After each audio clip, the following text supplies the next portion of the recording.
for today's video. Nagbabalik na naman kami. Sorry guys na hindi ako nakapag-upload ng video ngayon. Ngayon lang kasi ako nagparamdam guys. At madami din akong ginagawa guys sa bahay guys. Kasi yung bahay na inupahan namin guys, aalis na kami guys. Kaya ngayon lang ako nakapag-upload ngayon guys ng video guys. Kaya andito na naman kami guys, nagbabalik guys sa pagbablog guys.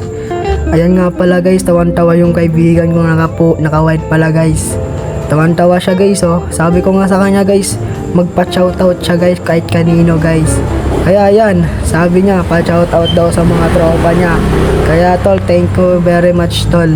Ayan nga pala guys, at yung kasama din na naka-white guys, pinsan ko nga pala guys.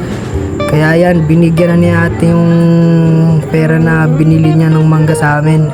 Yan, tawan-tawa guys. So ayan din nung pinsan ko, sign pa ng TBS guys. Ayan, dabit-bit na ni ate yung mangga na binili niya. Tawan-tawa kami dyan guys. Ano ba naman guys, utangin daw niya yung isa guys.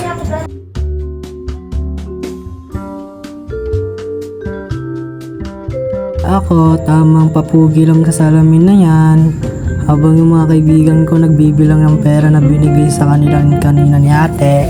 Ayan nga pala yung pinsan ko, lakas ng trip niyan guys. At ayan pala ako, nagpakulay nga pala ako ng buhok niyan guys. Anong ginagawa mo insan?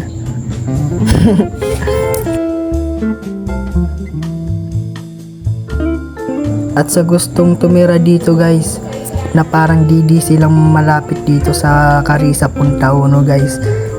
Kaya punta na kayo dito na kayo umanap ng bahay. Ayan nga pala yung tropa ko, tawan-tawa na. Sobrang lawak niyan guys. Sinasabi ko sa inyo guys, masaya tumira dito, tahimik. Mas masayang tumira ng tahimik. At ayan nga pala si ate na videoan ko nag-aanap ng barya.